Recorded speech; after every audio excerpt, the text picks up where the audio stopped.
Under an autumn sky veiled in Nemours, a small town nestled along the Seine, a silent procession stretches through the cobblestone streets. It is September 25th, 2025, 2 days after the announcement that has shaken the world of cinema. White flowers, roses wilted by the cool wind, litter the ground before St. Jean-Baptiste Church. Familiar faces emerge from the crowd. Italian filmmakers with drawn features, French actresses with reddened eyes, and everyday people who grew up with her black and white images. Claudia Cardinale is gone. The woman who embodied Mediterranean sensuality, the quiet strength of forgotten heroines, now rests in this French soil she chose for her final years. At 87, she faded peacefully, surrounded by her children, in the home where she enjoyed reading as the sun set. The news, confirmed by her agent Laurent Savary, has unleashed a flood of memories. Tributes pour in from Cannes festivals to Rome sets, where her films play on loop. Why does this loss strike so deeply? Because it carries away an era, that of flamboyant Italian cinema, of glances that said everything without a word. This procession is not merely a farewell, it is a reflection on time erasing the stars. To grasp the silhouette departing today, one must trace back to the beginnings, to a childhood steeped in salt and jasmine, in a colonial Tunisia that shaped her rebellious spirit. La Goulette, the port district of Tunis, awakened to the rhythm of waves and calls to prayer on that April 15, 1938. There, Claude Josephine Rose Cardinale entered the world, the eldest in a family of 4 children. Her father, Francesco, a Sicilian immigrant laboring as a railway worker, toiled in naval workshops, his hands darkened by oil and metal. Her mother, Yolanda Greco, from a humble Sicilian lineage, tended the home with fierce tenderness, sewing dresses for neighbors and singing lullabies in dialect. The house, a modest 2-room dwelling with lime-washed walls, carried scents of fresh bread and Sunday incense. Claudia grew up in this cultural crossroads. The Italian of her parents blended with the Arabic of the streets,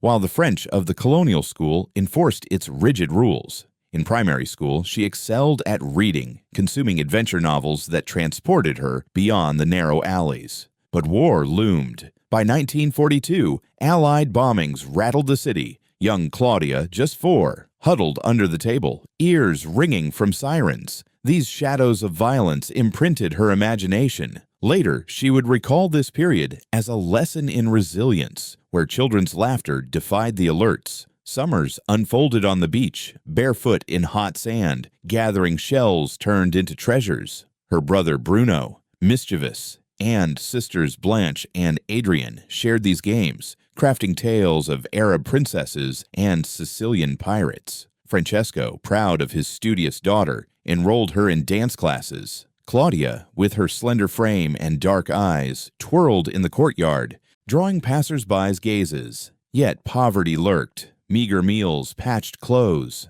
Yolanda, practical-minded, sold cakes at the market, teaching Claudia the skill of resourcefulness. At 12, a local beauty contest propelled her onto stage. She won a minor role in a Tunisian film, a brief appearance that ignited a new spark within her. But the family clung to tradition. Francesco envisioned a stable marriage for her. Yolanda whispered prayers to shield this beauty that drew envy. Tunis, with its bustling souks and shaded cafes, molded Claudia, an instinctive sensuality, a fierce pride against colonial stares. Independences neared. In 1956, Tunisia freed itself, but the Cardinale family emigrated to Italy, driven by tensions. Claudia, 18, arrived in Milan with a bundle and dreams. These Tunisian roots, interwoven with Italy and France, became the essence of her roles. Exiled women, strong in vulnerability. Years later, in a rare interview, she confided that Tunisia taught her to survive with grace,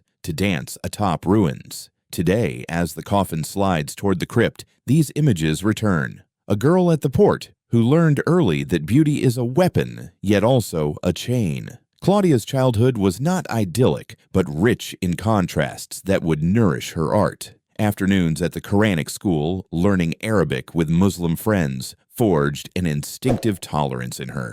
Jewish neighborhood festivals with their Oriental tunes mingled with Catholic processions. She danced belly dances in secret, chuckling at maternal scoldings. Francesco, reserved, shared Sicilian legends by the fireside, awakening her love for stories. Yolanda, more outgoing, taught her to prepare couscous Italian style, a fusion symbolizing their existence. At 13, a bicycle accident confined her to bed. There, she read ravenously, envisioning realms where women commanded their fates. War heightened deprivations, rationing, lightless nights. Yet Claudia laughed, inventing games with siblings, turning fear into fable. Her first love, a neighborhood boy with green eyes, ended in tears. From it, she drew a melancholy that would seep into her on-screen gazes. The 1956 emigration was a wrench. Tearful goodbyes at Tunis port, vows of return never kept.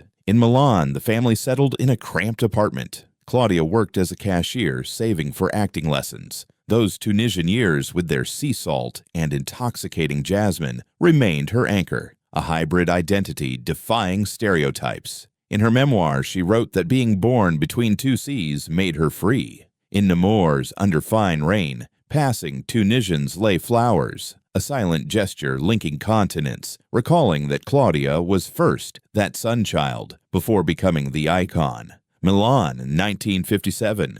The city hummed with post-war energy, factories belching smoke, theaters drawing the ambitious. Claudia, 19, headscarf in place, stepped into a beauty salon for an unassuming casting. It was the Vittel Beauty Festival, a modest event, promising a ticket to Rome. She won not just for grace, but for that fierce gaze captivating the jury. The prize, a part in a short film, Golden Rings, posing as a model. Merely a glimmer, but it lit her path. Soon, Rome's Centro Sperimentale di Cinematografia welcomed her. Under masters like Luchino Visconti, she learned fundamentals, diction, gesture, merging into character. Nights shortened, rehearsals till dawn, pilfered sandwiches in hallways. Her Tunisian accent, rolling R's like waves, became an exotic asset. In 1958, first speaking role in Goha, alongside Omar Sharif, a sensual villager, curves accented by light veils.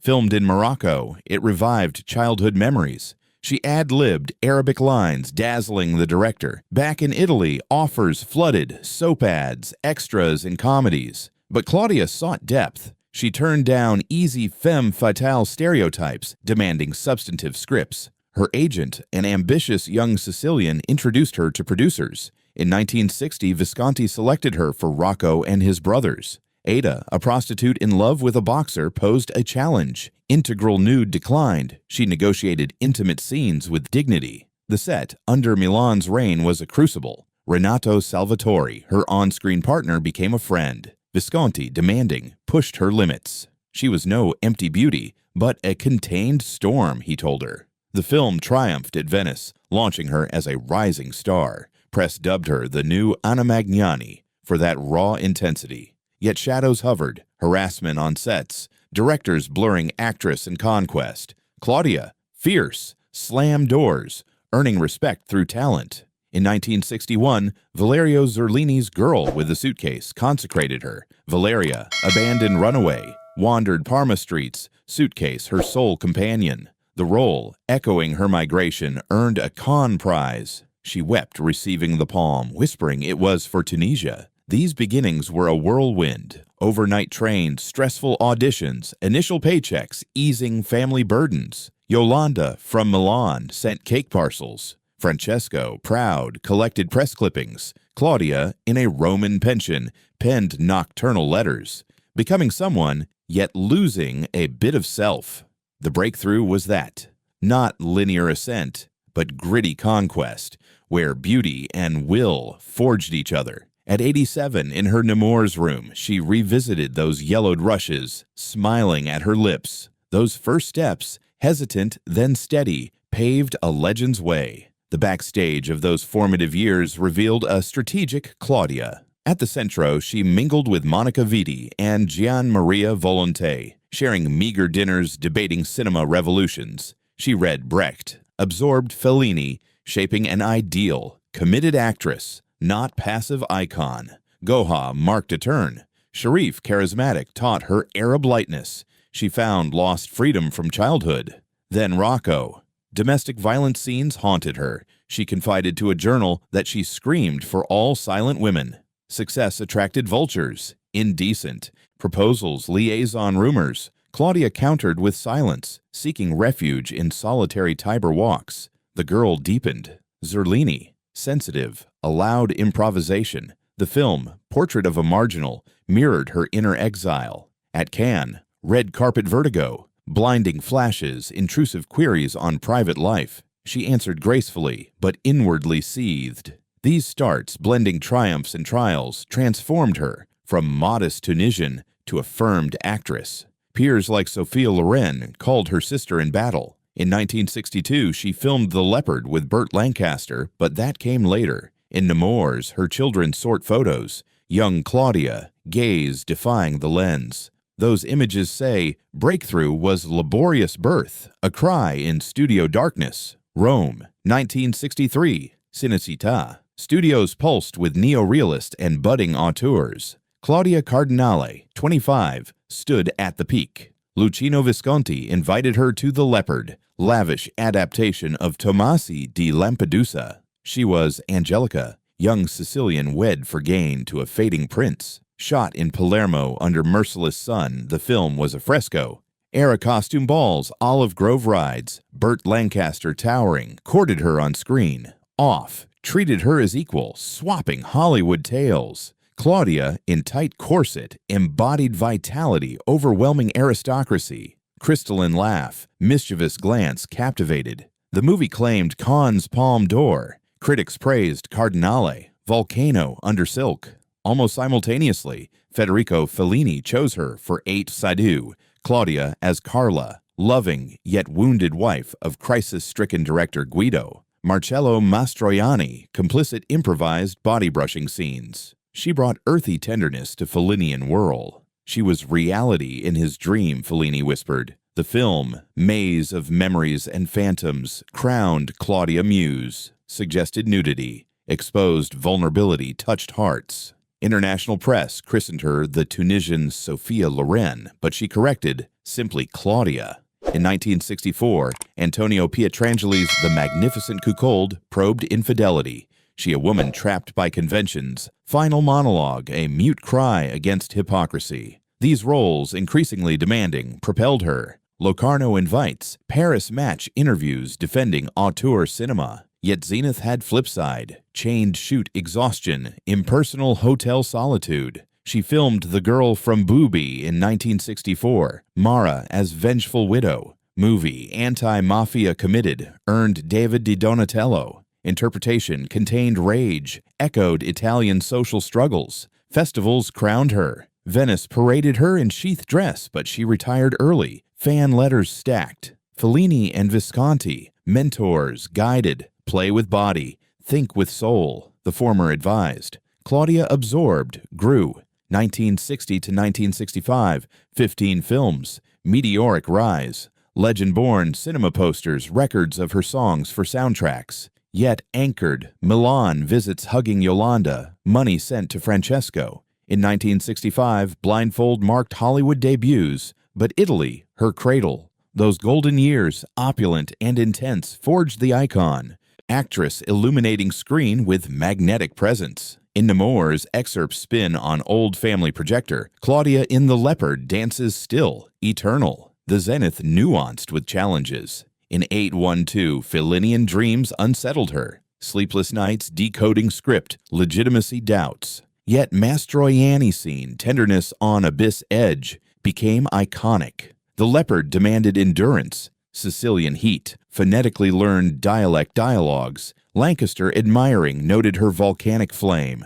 Claudia masked fatigue, inwardly questioned, actress or object. The Magnificent Cuckold deepened marital jealousy, infused role with own independence quest. Critics analyzed, Cardinale transcends melodrama with carnal truth. Commercial success followed. The Girl from Boobs drew millions, spreading strong woman image. She engaged causes, striking workers' support, UNESCO appearances. Visconti, paternal, shielded from sharks. Fellini, playful, invited surreal dinners. Collaborations enriched, camera learning, light sculpting features.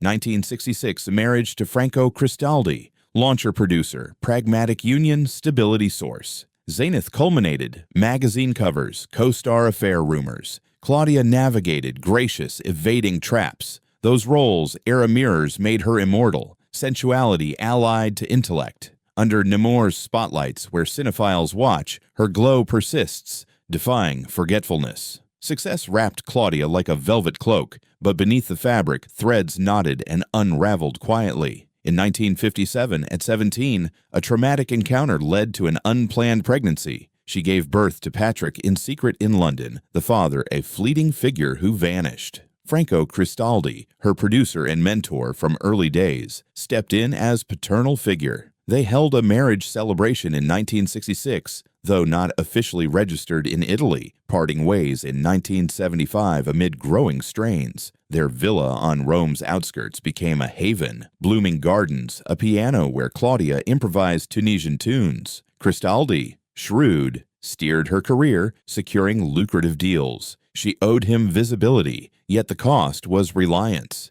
He shaped her but also confined her, she later reflected in memoirs. Patrick grew amid nannies and scripts. Claudia, torn between sets and cradle, rocked him with Arabic lullabies. The 1970s saw cracks, relentless filming, Cristaldi's jealousy viewing every co-star as threat. The split, bitter yet freeing, left Claudia with Patrick's custody, her anchor as rebellious teen drawn to music. Almost at once she met Pasquale Squitieri, fiery Neapolitan director. Their unformalized bond lasted until his 2017 death. Creative passion where she starred in his works like Blood Brothers in 1974, a mafia drama femme fatale. Squitieri, intense, urged her toward darker characters. Their artistic synergy evolved into profound love. In 1979, daughter Claudia arrived, named in homage. The Rome birth was pivotal. At 41, Claudia embraced motherhood fully, declining distant roles. The years family shuttled between Rome and Paris. Patrick, adult, studied film, while young Claudia toddled sets, enchanted by costumes. Shadows endured, infidelity whispers, media dissecting her life like a screenplay. Claudia met them with silence, shielding children fiercely. Her private life was her sole personal film, she stated in a scarce conference. With Squitieri, she weathered storms, his addictions, outbursts, yet their tie held. Fed by Sicilian trips revisiting Francesco's origins, Patrick, bonded to Cristaldi despite divorce, balanced two fathers. Claudia guided tenderly, enrolling him in art schools. Daughter Claudia inherited vitality. Precocious dancer, she joined her mother at Cannes, hand in hand. The 1980s brought fragile balance, dinners debating politics, Sicilian Christmases with widowed Yolanda. Squitieri's 2017 passing shattered, solitary Paris vigil, unsent letters penned. Children bolstered her. Patrick producing documentaries. Young Claudia managing archives. Claudia's intimate sphere was a novel. Stormy loves, redemptive motherhood, success shadows isolating. She trusted a confidant that men loved her, but children saved her. In Nemours' retirement home, the house echoed family laughs. Those bonds, woven in Roman nights' intimacy, explained her strength. A woman building home against gales behind the screen. Success enriched, but family humanized, rendering her eternal in loving hearts. This intimate weave unfolded in subtle layers. With Cristaldi, starts idyllic. Mediterranean cruises, learning his producer ways. But possessiveness swelled, scenes critiquing role choices. 1975, divorce liberated. Claudia signed contracts solo, explored varied genres. Squitieri brought fervor. Films like The Invisibles in 1988 blended love and social pledge. She played Resistor, echoing anti-colonial roots. Junior Claudia's birth-sealed union, breastfeeding on sets, rocking between takes. Patrick, teen, rebelled, runaways, rock music. Claudia, patient, took him to Tunisia, reconnecting heritage. 1990s saw harmony, Calabria vacations, Squitieri spinning Neapolitan yarns, holidays with Grecos, table laughs. Intrusive Press invented liaisons. Weary Claudia published I, Claudia, You, Claudia in 1995, unveiling shards. Love an Endless Shoot, Rare Happy Ends, Post-2017 Grief Profound, Therapy, Lone Walks, Children Watched, Patrick organizing Squidieri posthumous tributes, young Claudia, budding actress, filmed with her in Indies, Patrick behind camera captured fading grace, Nemours, chosen for tranquility, became sanctuary, vegetable patch, stacked books, daily grandchild calls, those loves, protective Cristaldi to passionate Squitieri, forged resilient Claudia, mother foremost, intermittent lover, shadows, divorces, bereavements, sculpted, adding depth to gaze. In final days, encircled by Patrick and Claudia, she murmured they were her finest role. That guarded intimate life, illuminated icon, woman-conquering world, yet cherishing home as fragile treasure. The 1960s marked Claudia's burst onto the world stage. Hollywood beckoned, lured by her exoticism and emotional range. In 1965, Philip Dunn's Blindfold thrust her across the Atlantic. Amnesiac Greek alongside Rock Hudson, New York shoots, skyscrapers intimidating. The espionage thriller highlighted vulnerability. New York critics lauded the Italian bringing Latin fire to American screen. Followed The Professionals in 1966, muscular western with Burt Lancaster and Lee Marvin. Claudia, Mexican revolutionary, rode deserts, rifle slung, embodying liberating fury. Lancaster, delighted reuniting, ad-libbed verbal duels, set under merciless sun-forged friendship. Success mixed. Hollywood typecast as Latin bombshell, but she bargained, shunning stereotyped parts. In 1968, Sergio Leone selected her for Once Upon a Time in the West. Jill McBain, vengeful widow in Far West, arriving veiled in mystery by train. Henry Fonda's chill contrasted her warmth. Dusty gunfight scenes transformed her into spaghetti western icon. Leone, perfectionist, prodded. Her gaze killed more than a cult. The scope epic spread her image globally. Cannes, standing ovations. Yet challenges abounded. Language barrier, phonetic English learning, studio sexism demanding nude tests. Claudia resisted, backed by Cristaldi negotiating from Rome. In 1969, Blake Edwards' The Pink Panther clad her in humor. Sexy spy, Simone courting Peter Sellers. Light comedy soften image, reaching family audiences. 1970s saw sporadic forays. Escape to Athena in 1979. Adventure with Roger Moore. Greek Resistor. Greece Shoots echoed Mediterranean roots. Hollywood enriched financially, but drained. Time zones locked contracts. She analyzed in an interview that America offered glory, Italy her soul. European returns. Franco-Italian collaborations like Melville's The Red Circle in 1970, Brushing Delon in Tense Polar, International Soar, Broadened Spectrum, Berlin Festivals defending committed cinema, 1980 Hollywood Lifetime Awards. But world glory isolated, friends lost in whirl, family to transatlantic calls. Child Patrick grew without her, haunting guilt. Those years, Yankee triumphs amid Latin roots, forged cosmopolitan Claudia, actress transcending borders, paying perpetual exile's price. In Nemours, Hollywood DVDs piled, she watched, chuckling at intrepid youth, that soar, bold, crowned her world queen, yet reminded, glory a migratory bird, never settled. The international arc nuanced with victories and setbacks. In The Professionals, Claudia imposed stunts. Real rides, soul bruises, but pride equaling men. Once Upon a Time demanded stamina. New Mexico dust, Italian dialogues dubbed. Her Jill, Western female symbol, influenced generations. Leone nicknamed her Golden Claudia. The Pink Panther added lightness. Sellers gags, admiring her. Box office tease humanizing icon. 1970s calmer. Day of the Wolf in 1971. Giallo barmaid role. Injected psychological sensuality. Sporadic Hollywood returns. The Salamander in 1981. Thriller with Franco Nero. On-screen chemistry born. Festivals celebrated. 2000 honor César for transnational roles. But challenges lingered. Mocked accents, secondary parts for foreigner. She counterattacked with engagement. UNICEF ambassador, Africa trips for girls' education. With Squidieri, balanced. Italian films funded by American gains. Inspired Patrick emigrated Los Angeles for studies. Nocturnal calls consoled. Soar, widen horizons. Jane Fonda friendships. Sundance, feminism debates, yet nostalgia. Hollywood shines, Rome breathes. Those decades, continental bridges, enriched legacy, actress conquering universality despite storms. In her Nemours chamber, honorary Oscar-throned, symbol of fulfilled flight yet landed. The 1980s ushered an introspective phase for Claudia. Fewer blockbusters, more personal picks.